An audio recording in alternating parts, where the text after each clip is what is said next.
예, 우리 같이 인사 나누겠습니다. 일주일 동안 수고하셨습니다. 예, 은혜 받고 돌아갑시다.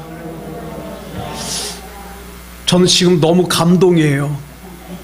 우리 교회 유아실을 만들어 놓은 지가 20여 년인데 오늘 처음으로 유아실에서 애들 소리가 들리거든. 너무 감동이고 너무 감사합니다. 예. 자, 이 시간에 시편 40편 1절부터 5절 말씀까지 읽었습니다. 은혜 받을 말씀의 제목은 우리를 건져주시는 하나님입니다. 우리를 건져주시는 하나님. 여러분, 아무리 가까운 가족 간이라 하더라도 대화가 없잖아요. 그러면 관계가 멀어질 수밖에 없어요. 그런데 하나님과 인간 사이의 대화가 뭐냐? 기도입니다. 우리는 이 기도를 통해서 내 마음을, 내 사정을 하나님께 말씀을 드리기도 하고, 또 하나님의 음성을, 하나님의 마음을, 또 하나님의 말씀을 듣기도 합니다. 그러므로 기도하지 않는 그리스도인은 하나님과 대화가 단절된 그리스도인이라고 할 수가 있어요. 그런데 이 기도라는 것이 다 그런 건 아니지만 대체적으로 네 가지의 단계를 거칩니다. 네 가지의 단계. 첫 번째 단계는 뭐냐? 수렁의 단계예요. 어려움을 만나요. 그 다음에 두 번째는 어때요? 그 어려움 때문에 기도를 합니다. 기도를 하고 나면 어때요? 인내를 합니다. 인내하는 단계. 그 다음에 어떻게 합니까? 하나님께서 역사하시고 기적을 행하시는 단계입니다. 이 네 가지 단계를 이 시간에 차례대로 살펴보려고 합니다. 자, 첫 번째가 뭐냐? 수렁의 단계예요. 자, 본문 2절 같이 읽겠습니다. 시작. 나를 기가 막힐 웅덩이와 수렁에서 끌어올리시고 내 발을 반석 위에 두사 내 걸음을 견고하게 하셨도다.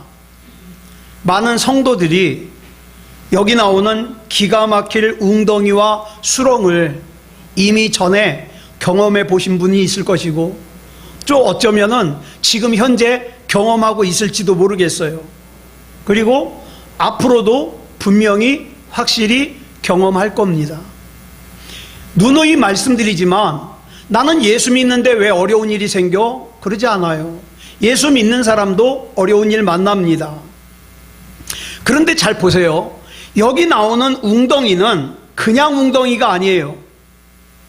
물이 소용돌이 치는 웅덩이에요. 물이 소용돌이 치는 웅덩이는 한 번 빠지면 자꾸 가운데로 빨려 들어가기 때문에 수영을 잘하는 사람도 빠져나올 수 없는 그런 웅덩이에요. 그래서 말 그대로 기가 막힐 웅덩이입니다. 도저히 내 능력과 내 힘으로는 벗어날 수 없는 웅덩이가 바로 이 기가 막힐 웅덩이에요. 이 본문 시편 40편을 고백하고 있는 다윗은 왜 이런 고백을 하고 있느냐? 다윗의 사랑하는 아들 압살롬이 반란을 일으켰어요. 그래가지고 한밤중에 다윗이 도망을 쳤어요. 성에서. 아들이 반란을 일으켜가지고. 더 가슴 아픈 것은 이 아들 압살롬의 반란에 대하여 사람들이 수군거리는 소리가 뭐라고 들리느냐? 자, 이제는 하나님이 다윗 왕에게서 떠났어. 이제는 하나님께서 이 이스라엘을 저 아들 압살롬에게 넘기셨어. 이제는 다윗은 끝장났어. 이런 소리가 자꾸 들리는 거예요. 이게 기가 막힐 웅덩이에요. 또 수렁은요, 진흙으로 질퍽대는 늪이에요. 늪이 뭡니까? 빠져나오려고 발버둥 치면 발버둥 칠수록 더 깊이 빠져드는 게 늪이에요. 우리가 살다 보면 이 문제를 해결해 보려고 또 움직이면 움직일수록 어때요? 자꾸 상황이 더 힘들어질 때가 있어요. 그때 이걸 뭐라 그럽니까? 늪이라고 합니다. 절망의 기가 막힐 웅덩이와 수렁, 슬픔의 기가 막힐 웅덩이와 수렁, 또 실패의 기가 막힐 웅덩이와 수렁, 불안과 염려의 기가 막힐 웅덩이와 수렁, 고통에 기가 막힐 웅덩이와 수렁에 빠질 때가 있어요. 제가요, 가만히 살아보니까 10대 때 굉장히 힘들다고 생각했던 문제, 20대 때 문제라고 생각했던 문제, 30대 때 문제라고 생각했던 문제, 40대 때 문제라고 생각했던 문제, 50대 때 문제라고 생각했던 문제가요, 다 달라요. 그러니까 저는 그래요. 이걸 경험해 왔기 때문에 저는 지금 나는 다 알아. 저는 그렇게 말 못해요. 왜? 60대 때 또 어떤 일들이 제 앞에 기다리고 있을지 모르거든요. 그렇기 때문에 저는 하나님이 아니면 안 돼요. 은혜 아니면 살 수가 없어요. 은혜 아니면. 예. 그런데 분명한 게 뭔지 아십니까? 여기가 기가 막힐 웅덩이와 수렁 그랬어요. 이건 웅덩이일 뿐이에요. 이건 수렁일 뿐이에요. 무덤이 아니에요. 무덤이 아니에요. 여러분, 우리 인생에 구덩이와 수렁에 빠졌을 때 절대 잊지 말아야 될 것은, 내가 지금 아무리 힘들어도, 내가 아무리 고민스러워도 끝이 아니라 이 말이에요. 내 하나님은 지금도 나를 위해서 계획을 세워놓으시고 일하고 계세요. 여러분, 야곱이 집을 떠났어요. 언제 다시 집으로 돌아올 수 있을지 모르는 상황에서 외삼촌 라반의 집 하란으로 어떻게 해요? 도망을 가다가 야반도주를 하다가 길바닥에서 잠을 자요. 돌을 베고. 낙심천만이죠. 야곱은 후회가 됐을 거예요. 내가 왜 형과 아버지한테 사기를 쳐가지고 이 지경이 됐을까? 후회가 됐을 거예요. 어쩌면 울다가 잠이 들었을지 몰라요. 그렇지만 분명한 건 뭡니까? 길바닥에서 돌을 베고 잠을 잘지라도 하나님께서는 그 야곱을 위해서 그 순간에도 분명한 계획을 세워놓고 일하고 계신다는 사실이에요. 네. 요셉이 형들의 손에 의해 팔려갔어요. 애굽으로 팔려가서 애굽에서 11년 동안 종살이를 하고 2년 동안 억울하게 감옥살이를 합니다. 그때에도 하나님께서는 여전히 요셉을 위해서 일하고 계셨어요. 예레미야 선지자가 시위대들에 갇혔어요. 이 시위대들이라는 곳은 정치범을 가둬두는 곳으로, 여기는 한번 들어가면 죽어야만 나올 수 있는 곳이에요. 그리고 시드기야 왕이 협박합니다. 내가 너 반드시 죽일 거야. 내가 요번 전쟁에 나갔다가 돌아오면 너 반드시 죽일 거야. 협박을 해요. 그 순간에도 어떻게 해요? 하나님께서 예레미야 선지자를 위해서 일하고 계셨어요. 욥은 어떻습니까? 욥은 하루아침에 전 재산을 다 잃었어요. 10남매가 한 자리에서 다 죽어버렸어요. 아내는 당신이 그렇게 좋아하는 하나님 저주나 하고 확 죽어버리라고 악담을 퍼붓고 집을 나가버렸어요. 절망적인 상황이죠. 몸에는 피부병이 심하게 들려가지고 가만히 있을 수가 없어서 어떡합니까? 막 기와장으로 막 긁어요. 가려워가지고. 이 절망적인 상황 가운데서 어떡합니까? 하나님은 여전히 욥을 위해서 일하고 계셨어요. 그 외에도 성경을 보면 믿음의 인물들이 다양한 인생의 기가 막힐 웅덩이와 수렁에 빠져 있었지만 하나님께서는 여전히 그들을 위해서 일하고 계셨다는 사실이에요. 중요한 것은 그 하나님께서 지금도 여전히 저와 여러분을 위해서 일하고 계심을 믿으시기 바랍니다. 저와 여러분을 위해서. 그렇다면 이 기가 막힐 웅덩이와 수렁이 우리에게 그냥 온 것이 아니라는 뜻이 되는데, 여러분, 이 기가 막힐 웅덩이와 수렁이 우리에게 왜 필요할까요? 우리가 만난 어려운 일이 우리에게 왜 필요할까요? 저는 저와 여러분이 형통하길 원합니다. 저는 저와 여러분이 살면서 어려움 당하지 않고 정말 평안하게 잘 살았으면 좋겠어요. 고생하지 않고 행복했으면 좋겠어요. 우리 하나님께서도 마찬가지예요. 저와 여러분이요, 고생하지 않고 행복하게 살았으면 좋겠어요. 그럼에도 불구하고 하나님께서 저와 여러분을 기가 막힐 웅덩이와 수렁으로 인도하실 때가 있어요. 만약에 하나님께서 막으시면 저와 여러분 고생 안 해요. 하나님이 막으시는데 누가 우리를 고생시켜요? 그런데 기가 막힐 웅덩이와 수렁으로 인도하실 때가 있어요. 왜요? 그 기가 막힐 웅덩이와 수렁은 우리로 하여금 내 죄를 생각나게 만들고 우리의 영적인 상태를 돌아보게 만들기 때문에 필요한 거예요. 그리고 나라고 하는 존재는 하나님이 아니면 안 되는 존재라는 것을 깨닫게 하기 위해서 필요한 거예요. 여러분, 열왕기상 17장 8절 이하를 보면 엘리야 선지자가 하나님의 명령으로 그리시네가로 피신을 했어요. 가뭄을 피해서 그리시네가로 갔어요. 그곳에 누가 살고 있냐? 사르밧이라는 곳이 있는데 과부가 살고 있었어요. 과부 하나가 아들들과 같이 살고 있었어요. 그랬는데 하나님께서 기왕에 보내시려면 부잣집으로 보내시지, 그 과부와 아들만 살고 있는 집에 보냈어요. 가니까 배가 고프잖아요. 뭐 있는 것 좀 다 갖고 와보라고. 그랬더니 그 집에 있는 거라고는 가루, 밀가루 같은 거 가루 한 움큼하고 기름 조금밖에 없어요. 이걸로 떡 조그만 거 하나 구워 먹고 이제는 굶어 죽을 판이에요. 그랬는데 그러면 그걸로 먼저 먹을 거 만들어 오라고. 그래가지고 마지막 남은 가루와 기름으로 마지막 음식을 만들어서 엘리야 선지자에게 갖고 왔어요.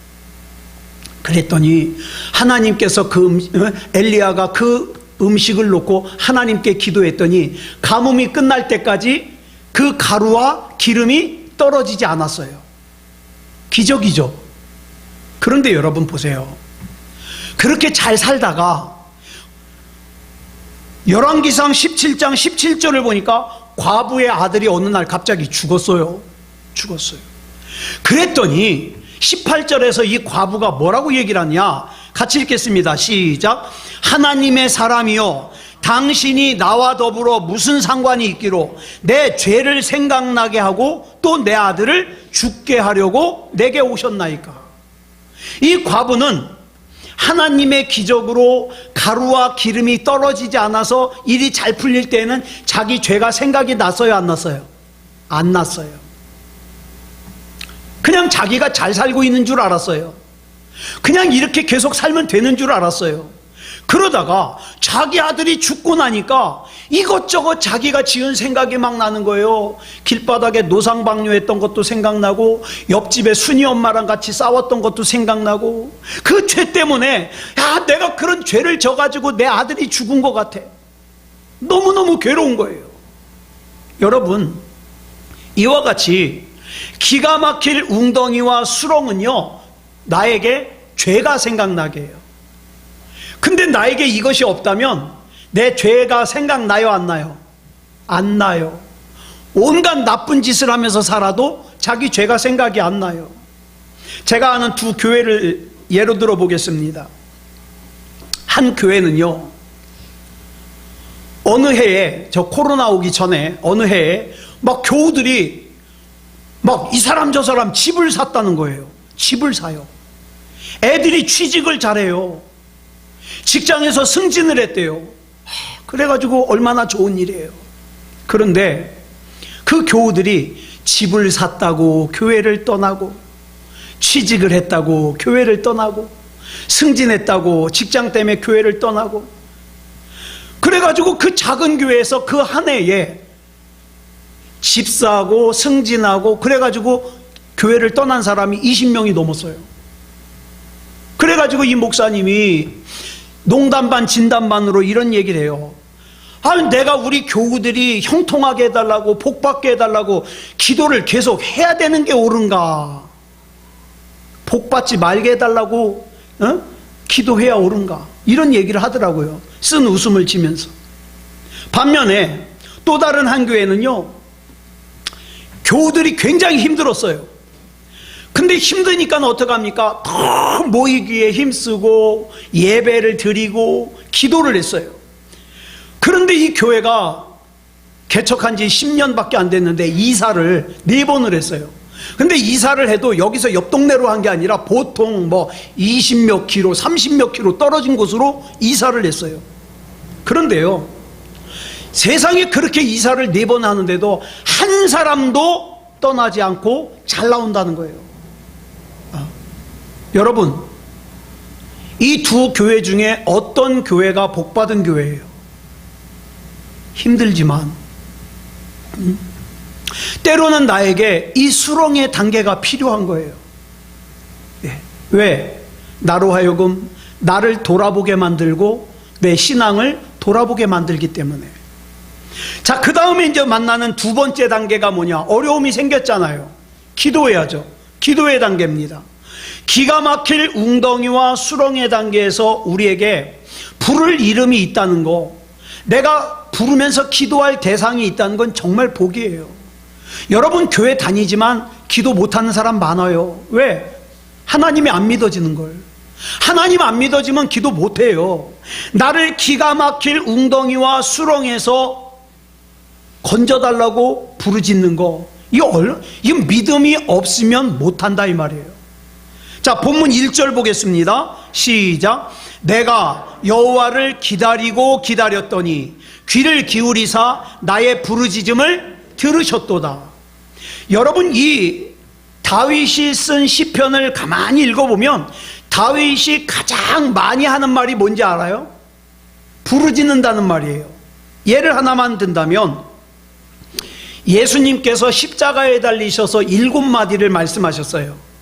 그거를 우리가 한자로 뭐라 그러냐? 가상칠언이라 그래요. 십자가 위에서 말씀하신 7마디, 가상칠언. 근데 이 중에 네 번째 말씀이 뭐냐면 엘리 엘리 라마 사박다니, 이거예요. 근데 이 말씀이요, 다윗이 시편 22편 1절에서 했던 말이에요. 근데 다윗은 시편 22편 1절에서 히브리어로 기도했거든요. 그런데 예수님께서 십자가상에서 헬라어 발음으로 이 말씀을 인용하셨어요. 이 엘리 엘리 라마 사박다니가 무슨 뜻이냐? 마가복음 15장 34절에 보니까 이 뜻을 설명하고 있어요. 줄친 것만 시작. 이를 번역하면 나의 하나님 나의 하나님 어찌하여 나를 버리셨나이까 하는 뜻이라. 다윗이 그러면 시편 22편 1절에서는 어떻게 기도했는가? 같이 읽겠습니다. 시작. 내 하나님이여 내 하나님이여 어찌 나를 버리셨나이까? 어찌 나를 멀리하여 돕지 아니하시오며 내 신음소리를 듣지 아니하시나이까? 얼마나 힘들었으면 이렇게 기도했을까요? 예수님도. 이루보아 다윗에게 닥친 기가 막힐 웅덩이와 수렁은 신음소리를 낼 정도로 힘들고 심각하다는 거예요. 그래서 그 다음 2절에서 이렇게 기도합니다. 시작. 내 하나님이여 내가 낮에도 부르짖고 밤에도 잠잠하지 아니하오나. 이 말은 내가 밝은 낮에도 기도하고 어두운 밤에도 기도했다는 뜻이기도 하지만 또 한편으로는 내가 일이 잘 풀릴 때에도 기도하고 잘 풀리지 않아서 힘들 때에도 기도했다는 뜻이에요. 이건 하나님이 믿어지는 사람이에요. 하나님이 안 믿어지는 사람은 어떤지 아십니까? 일이 잘 풀릴 때에는 일이 잘 풀리는데 기도를 뭐로 해? 기도할 필요가 없죠. 일이 안 풀릴 때에는 기도해도 소용없을 것 같은데 뭘 기도해? 그죠? 안 믿는 사람은 일이 잘 풀려도 기도 안 하고 안 풀려도 기도 안 해요. 여러분 시편 39편 12절 보겠습니다. 시작. 여호와여 나의 기도를 들으시며 나의 부르짖음에 귀를 기울이소서. 내가 눈물 흘릴 때에 잠잠하지 마옵소서. 다윗은 이렇게 부르짖는 삶을 살았어요. 하나님, 내가 부르짖는 이 소리에 하나님 잠잠하지 마옵소서. 나는 하나님 계신 거 분명하게 믿거든요. 하나님 살아계신 거 분명하게 믿는데 그 하나님께서 내 기도를 못 들은 척하지 마시옵소서. 나 너무 힘들어요 하나님. 이렇게 기도하는 거예요. 그런데 우리 주변에서 보면 제가 참 이상한 게 있어요. 뭐냐면 이 사람은 분명히 지금 기가 막힐 웅덩이와 수렁에 빠져 있는 것 같은 상황이에요. 근데 왜 다윗같이 기도 안 하지? 이상하죠. 자기는 믿음이 있다고 하는데 안 해요. 기도를 안 해. 이유는 단 하나예요. 자기가 하나님을 믿는다고 하지만 사실은 하나님을 믿지 못하기 때문이에요. 시편 55편 16절 보겠습니다. 시작. 나는 하나님께 부르짖으리니 여호와께서 나를 구원하시리로다. 이게 바로 다윗의 믿음이에요. 내가 할 일은 뭐예요? 내가 할 일은 하나님 앞에 부르짖는 거예요. 하나님이 하실 일은 나 구원하시는 일이에요. 그렇기 때문에 다윗은 문제가 생기면 무조건 하나님 앞에 부르짖어요. 시편 57편 2절 보겠습니다. 시작. 내가 지존하신 하나님께 부르짖으며 곧 나를 위하여 모든 것을 이루시는 하나님께로다. 나를 위해서 모든 것을 이루시는 하나님을 내가 믿나이다. 이런 사람은 기도하죠. 예. 다윗이요, 사울 왕이, 그 나라의 왕이 자기를 죽이려고 쫓아다니니까 그 위협을 피해가지고 동굴 속에 숨어서 지낼 때에도 어때요? 하나님 앞에 부르짖었어요. 다윗이 이렇게 부르짖을 수 있었던 이유는 하나님께서 내 인생의 해결자가 되어주신다는 확신이 있었기 때문이에요. 여러분, 사무엘상 30장을 보면은 다윗이 자기를 죽이려고 쫓아다니는 사울왕을 피해서 도망다니다 더 이상 이스라엘 안에서는 도망다닐 곳이 없어요. 왕이 쫓아다니니까. 그래서 결국 어디로 갔느냐? 블레셋, 적국인 블레셋으로 도망을 갔어요. 자, 그런데 블레셋의 왕이 이스라엘과 전쟁을 일으켰어요. 그러면서 그 왕이 다윗에게 네가 진짜로 이스라엘을 도망쳐 나온 것이 맞다면 제일 앞장서서 싸워라. 큰일 났잖아요. 자기 동료들을 향해서 칼을 들고 싸워야 되는 거예요. 근데 어쩔 수 없잖아요. 그래서 다윗이 할 수 없이 전쟁을 하러 나갔어요. 그런데 하나님께서 그 블레셋 신하들의 마음을 움직여서 왕이요, 다윗이 전쟁하러 나갔다가 갑자기 저 칼끝을 우리를 향해서 돌려대면 우리는 큰일입니다. 그러니까 다윗을 데리고 가지 맙시다.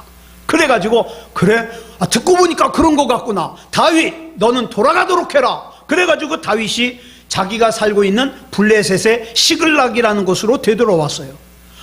근데 되돌아와 보니까 자기 부하들의 가족, 자기의 가족들이 아말렉 사람들이 와서 싹 붙잡아 간 거예요. 다윗의 마음이 얼마나 괴로웠겠어요. 자, 근데 더 괴로운 게 뭐예요? 자기를 따라다니는 그 충성스러운 부하들이 당신 때문에 우리 가족이 아말렉에 포로로 잡혀갔다고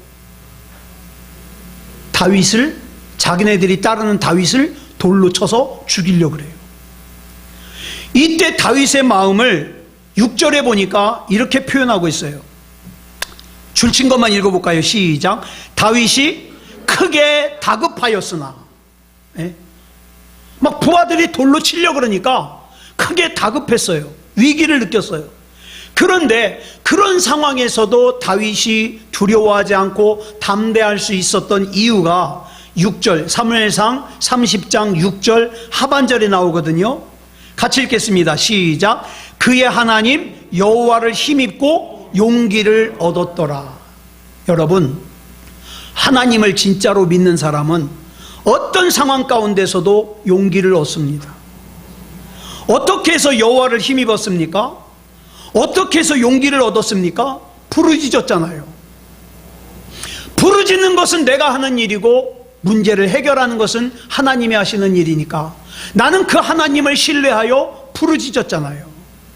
하나님의 백성은 두려움 가운데 계속 빠져 있으면 안 돼요. 낙심과 좌절과 절망 가운데 계속 빠져 있으면 안 돼요. 왜요? 두려움이 계속된다는 거, 낙심과 좌절, 절망이 계속된다는 이유가 뭡니까? 하나님을 못 믿는 거예요. 그러니까 자기 걱정 자기가 하는 거예요. 왜 두려워요? 문제는 커 보이는데, 대적 원수는 커 보이는데 하나님은 보이지 않으니까 두려운 거예요. 그런데 이럴 때 입술로 선포하고 자꾸 부르짖어 기도하면 어떻게 되느냐? 똑같은 문제인데요, 그 문제가 자꾸 쪼그라들어요. 문제가 자꾸 쪼그라들다가 나중에는 아무것도 아닌 것처럼 돼버려요. 이것이 능력이에요. 기도의 능력이라는 것은 전능하신 하나님께 부르짖고 외침으로 말미암아 점점 문제가 작아지게 만드는 거예요. 작아지게. 그러면 이렇게 부르짖는 기도의 다음 단계가 뭐냐? 인내의 단계예요. 여러분, 기도했으면 기다릴 줄 알아야 돼요. 예. 여러분, 우리가 기도할 때 한 번만 기도하고 맙니까? 두 번만 부르짖으면 돼요? 기도는요, 기다리고 기다리면서 부르짖는 거예요. 하나님의 때에, 하나님의 방법으로, 하나님께서 일하실 때까지 나는 기다리는 거예요. 자, 본문 1절 다시 볼까요? 시작. 내가 여호와를 기다리고 기다렸더니 귀를 기울이사 나의 부르짖음을 들으셨도다. 여러분, 히브리어에는요, 오래라든가 많이라든가 크게 이런 부사가 없어요. 여러분, 우리 한글은 참 좋아요. 표현할 수 있는 방식이 얼마나 많은지 몰라요.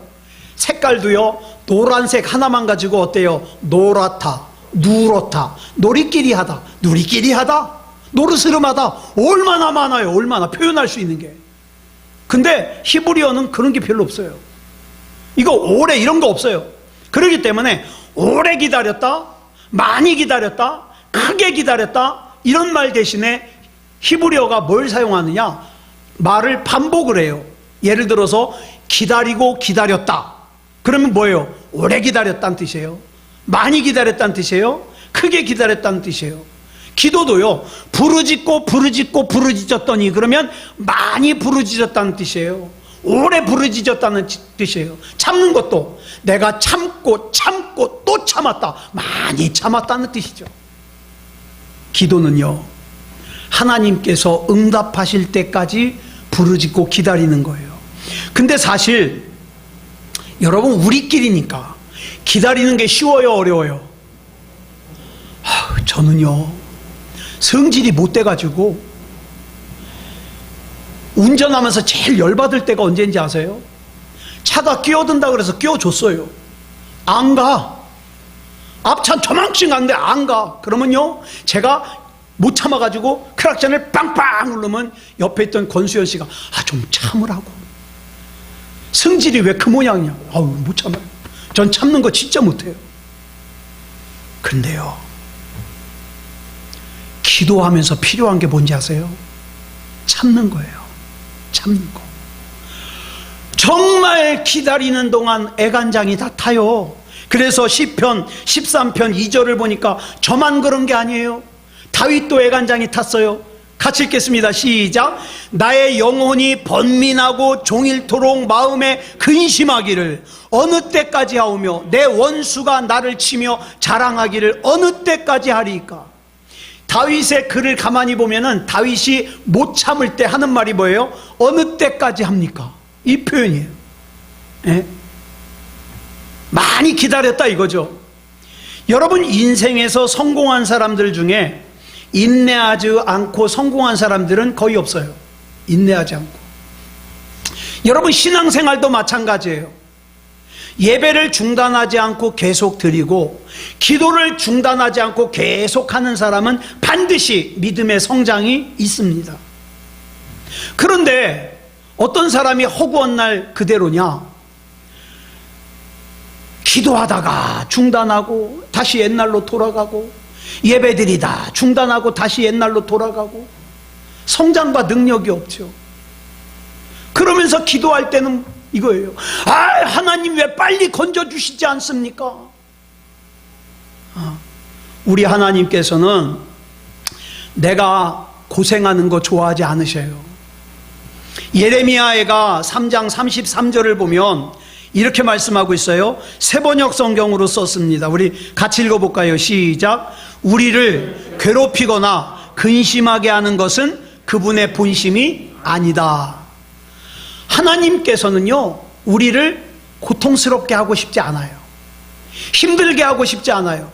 그런데 그런 하나님께서 저와 여러분에게 이런 기가 막힐 웅덩이와 수렁의 과정을 허락하셨다는 건 무슨 목적이 있지 않겠습니까?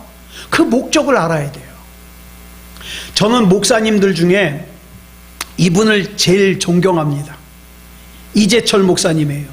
저 100주년 기념교회에서 목회를 하다가 지금 은퇴를 하신 분인데 2018년 11월에 은퇴를 하셨어요. 이재철 목사님.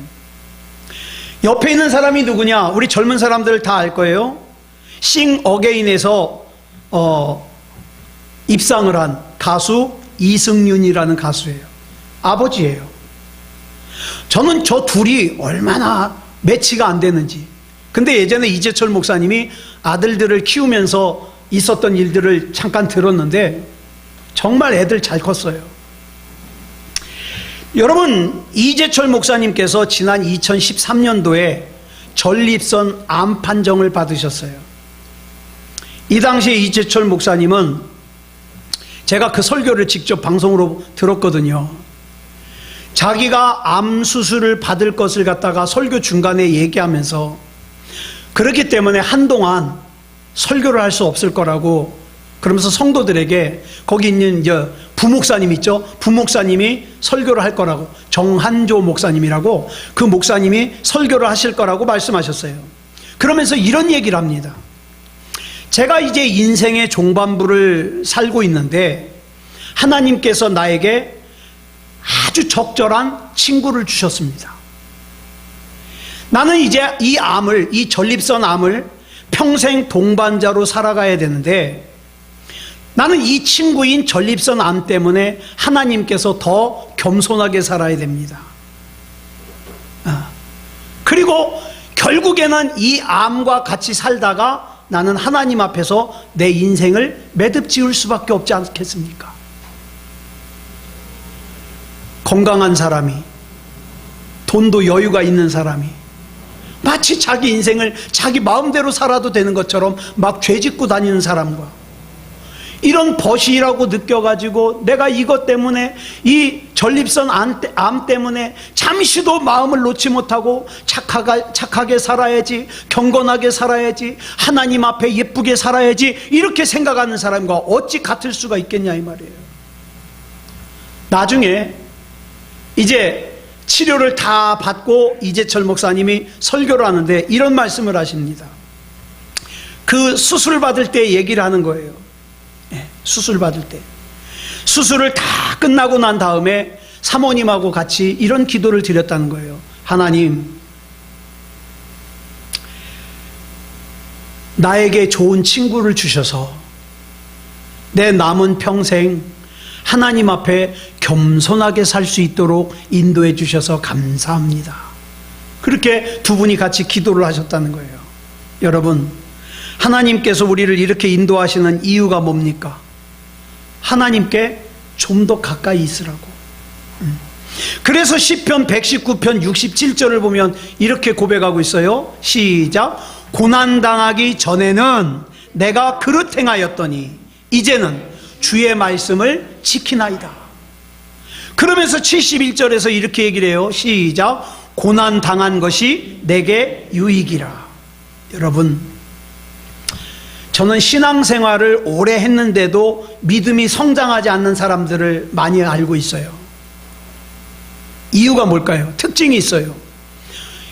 이런 사람은요, 고난이 있는 것도 아니고, 그렇다고 능력이 있는 것도 아니고, 믿음이 있는 것도 아니고, 그렇다고 없는 것도 아니고, 그러니까 허구한 날 똑같은 모양이에요. 신앙생활은 뭐 20년 30년 했다 그러는데 신앙생활 시작했을 때랑 똑같아요. 여러분, 우리의 신앙이 자라려면 먼저 내 마음이 무너져야 돼요. 내가 녹아야 돼요. 그래서 내가 죽고 내 안에 예수님께서 살아야 돼요. 그래야 그때부터 내가 예수님을 닮아갈 수 있는 거예요. 그래서 하나님께서 우리에게 시키시는 대표적인 훈련이 뭐냐? 기다리는 훈련이에요. 기다리는 훈련. 자, 본문 5절 보겠습니다. 시작. 여호와 나의 하나님이여, 주께서 행하신 기적이 많고 우리를 행하신 주의 생각도 많아 누구도 주와 견줄 수가 없나이다. 내가 널리 알려 말하고자 하나 너무 많아 그 수를 셀 수도 없나이다. 오늘 본문을 보면 말씀의 시작을 뭘로 했어요?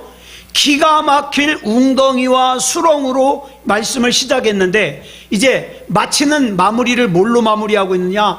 주께서 행하신 기적과 우리를 향하신 주의 생각이 너무 많아서 내가 셀 수가 없다는 거예요. 그래서 본문 2절에서 이렇게 고백합니다. 시작.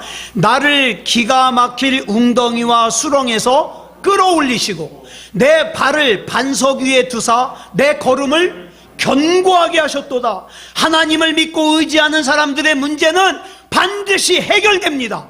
믿으세요. 믿으세요. 예? 때로는 우리 앞에 있는 문제를 해결할 수 있는 답이 없는 것처럼, 야, 이거는 불가능해, 이거는 절망이야, 이거는 좌절이야, 이런 생각이 들 때가 있지만, 그 문제는 나에게는 문제지만 하나님께는 문제가 아니에요. 그렇기 때문에 나는 뭐만 하면 돼요? 부르짖기만 하면 돼요. 부르짖기만. 그렇기 때문에 본문 3절 보겠습니다. 시작. 새 노래 곧 우리 하나님께 올릴 찬송을 내 입에 두셨으니 많은 사람이 보고 두려워하여 여호와를 의지하리로다. 아멘. 저와 여러분이 진짜 하나님을 믿으신다면 하나님께서 우리에게 행하시는 그 기적 때문에, 은혜 때문에, 능력 때문에 저와 여러분은 반드시 찬송하게 될 겁니다. 그리고 우리 주변 사람들은 저와 여러분이 찬송하는 것을 보고 하나님을 인정할 거예요. 다시 말해서 내가 하나님을 제대로 믿으면 내 주변 사람들이 그런 나를 보고 하나님을 두려워하고 하나님을 의지하고 하나님을 믿게 될 거라는 거라고요.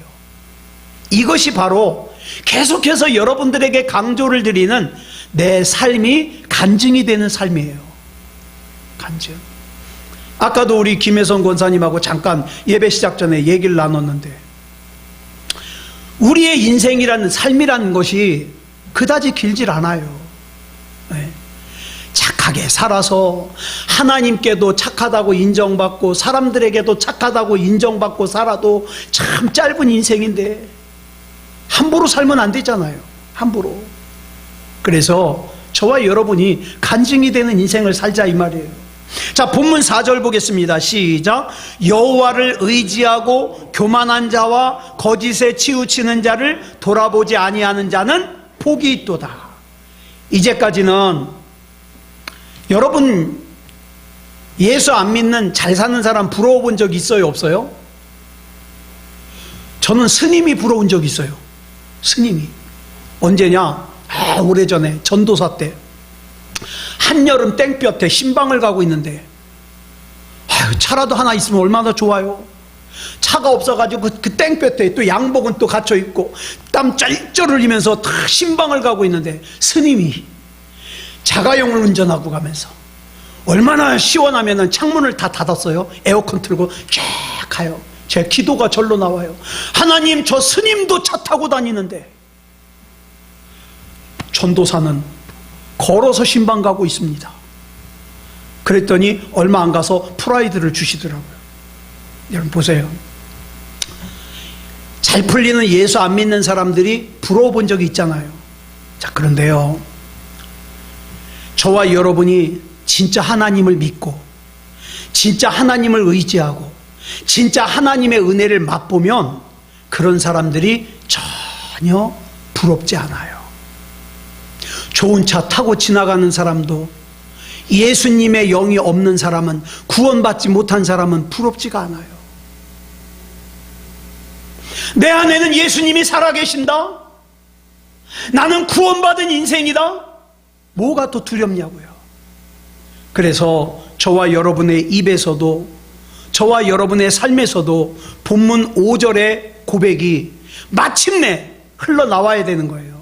다시 한번 읽어볼까요? 시작. 여호와 나의 하나님이여, 주께서 행하신 기적이 많고 우리를 향하신 주의 생각도 많아 누구도 주와 견줄 수가 없나이다. 내가 널리 알려 말하고자 하나 너무 많아 그 수를 셀 수도 없나이다. 아멘. 이런 고백이 넘치는 저와 여러분이기를 그리스도 예수님의 이름으로 축복합니다. 기도하겠습니다.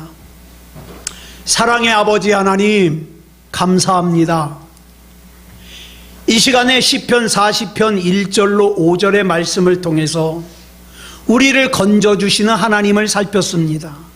하나님, 알량하게 나에게 돈과 건강이 있다고 마치 하나님 없는 것처럼 살지도 말게 하시고, 또 어려운 일을 만났을 때 마치 하나님이 존재하지 않는 것처럼 낙심, 좌절, 절망, 염려하지 않게 하여 주시고, 무슨 일을 만나든지 내가 믿는 하나님, 능력 있는 하나님을 의지하여 내가 할 것은 하나님 앞에 부르짖어 기도하는 것이고, 하나님께서는 역사하시고 응답하시는 것이니 나는 내가 할 거 열심히 하고, 하나님은 하나님이 하실 걸 열심히 하셔서 내 주변 사람들이 내 삶을 보면서 내가 믿는 하나님이 살아계시고 능력 있으시고 역사하시는 하나님이라는 것을 믿게 하시고 인정하게 하여 주시옵소서.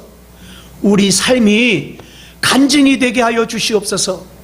얄팍하게 아무것도 아닌 일 때문에 신앙을 버리지 말게 하시고, 하나님 떠나지 말게 하시고, 그저 내가 하나님을 신뢰하여 믿고 나아갈 때에 하나님께서는 나를 책임져 주시고 내 사랑하는 사람들도 책임져 주셔서 하나님 앞에 영광 돌리고 간증과 감사가 넘치는 삶을 살게 하여 주시옵소서. 우리 주님께서 붙잡아 주실 줄 믿사오며 그리스도 예수님의 이름으로 간절히 기도드렸사옵나이다. 아멘.